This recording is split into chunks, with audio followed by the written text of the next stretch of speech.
Selamat pagi Bapak Ibu, Saudara-saudari, para pemuda yang diberkati Tuhan. Hari ini Jumat 12 April 2024, saya Pendeta Jenny hendak mengajak kita semua untuk mengikuti renungan harian yang dikeluarkan oleh Sinode GKO dengan berpedoman pada pola pembacaan Alkitab 4M.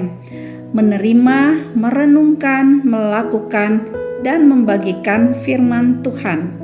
Sebelum kita merenungkan firman Tuhan, mari kita berdoa.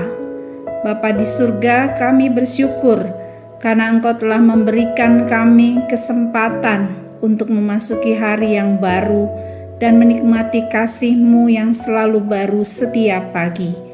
Kami percaya bahwa kehidupan kami ditentukan oleh firman-Mu. Oleh sebab itu saat ini kami mau merenungkan firman-Mu. Roh Kudus, singkapkan rahasia kebenaran-Mu kepada kami, sehingga kami dapat memahami kebenaran-Mu. Di dalam nama Tuhan Yesus kami telah berdoa. Amin. Hari ini kita akan merenungkan firman Tuhan dengan tema Sebab kesanalah Tuhan memerintahkan berkat. Dengan pembacaan firman Tuhan yang terambil dari Mazmur 133 ayat 3b, demikian firman Tuhan. Sebab kesanalah Tuhan memerintahkan berkat. Untuk merenungkan firman ini, kita dibantu dengan pertanyaan sebagai berikut. Apakah yang akan Tuhan lakukan ketika komunitas atau persekutuan kita rukun? Ketika umat Tuhan hidup rukun, maka firman Tuhan mengatakan, Ia, yaitu Tuhan, akan memerintahkan berkat-Nya turun ke atas umat Tuhan yang hidup dalam kerukunan. Kerukunan merupakan jaminan Tuhan memerintahkan berkat kepada komunitas atau persekutuan orang percaya. Hidup rukun bukan berarti tidak ada konflik dan masalah. Semua tetap akan ada. Karena begitu banyaknya perbedaan cara pandang, pendapat, kepentingan, kebutuhan yang dapat menjadi pemicu konflik. Namun ketika kita berkomitmen untuk mengupayakan dan memelihara kerukunan, maka kita akan memilih untuk menyelesaikannya dengan cara yang selaras dengan firman Tuhan. Hidup ribut rukun merupakan dinamika kehidupan. Respon kitalah yang menentukan apakah ributnya berkepanjangan atau apakah segera diselesaikan. Jika respon kita adalah memperpanjang persoalan, maka yang terjadi adalah perpecahan.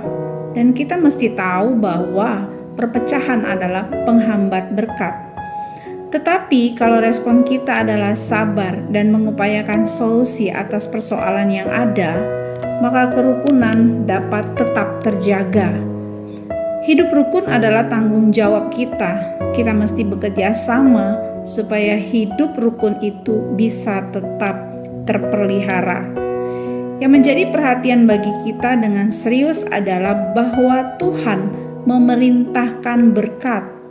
Kita tidak perlu meminta berkat. Kalau hidup kita rukun, justru Tuhanlah yang akan memerintahkan berkat-Nya turun atas kita. Ini adalah kebenaran yang dahsyat.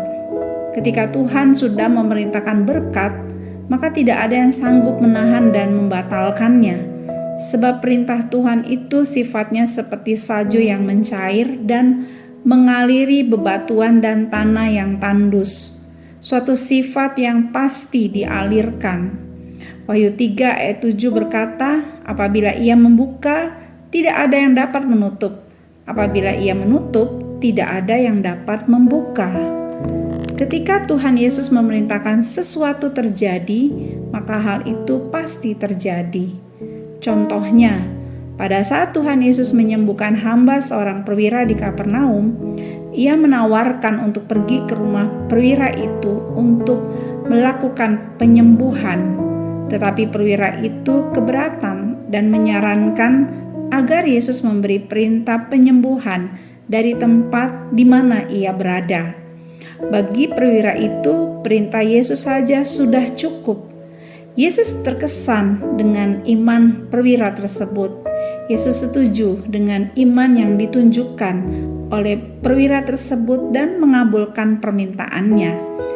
Ketika Yesus memberi perintah, maka pada saat yang sama hamba yang berada di rumah itu sembuh. Matius 8 ayat 5 sampai ayat yang ke-13. Jadi dari peristiwa itu kita bisa melihat bahwa perintah Tuhan Yesus sangat berkuasa. Ketika Ia memerintahkan kesembuhan, maka kesembuhan itu turun atas hamba yang sakit dan ia pun sembuh. Hal yang sama juga terjadi atas kita. Ketika kita hidup rukun, menyembah Tuhan bersama-sama dalam kesatuan, baik di keluarga, gereja, dan komunitas yang ada, maka di sana Tuhan akan memerintahkan berkat-Nya turun atas kita. Berdasarkan renungan firman Tuhan hari ini, kita belajar bahwa hidup rukun itu sangat penting, sehingga kita harus mengupayakan dan memelihara relasi yang harmonis dengan sesama, karena ada janji Tuhan yang menyertainya, yaitu Ia memerintahkan berkat-Nya atas kita. Amin. Mari kita bagikan kebenaran ini kepada teman, saudara, keluarga yang kita jumpai dimanapun mereka berada, agar melalui kesaksian yang kita sampaikan, mereka boleh diberkati. Kita menutup renungan ini di dalam doa.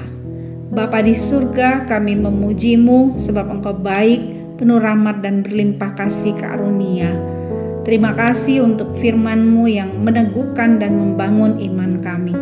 Tolong kami supaya kami bertumbuh menjadi umat yang hidup di dalam kerukunan. Kami percaya bahwa janji-Mu yaitu berkat Engkau perintahkan turun atas kami yang hidup dalam kerukunan. Terpujilah nama-Mu ya Allah, di dalam nama Tuhan Yesus kami telah berdoa. Amin. Selamat pagi, kiranya Bapak, Ibu, saudara-saudari diberkati Tuhan dalam menjalankan segala rencana dan pekerjaan hari ini.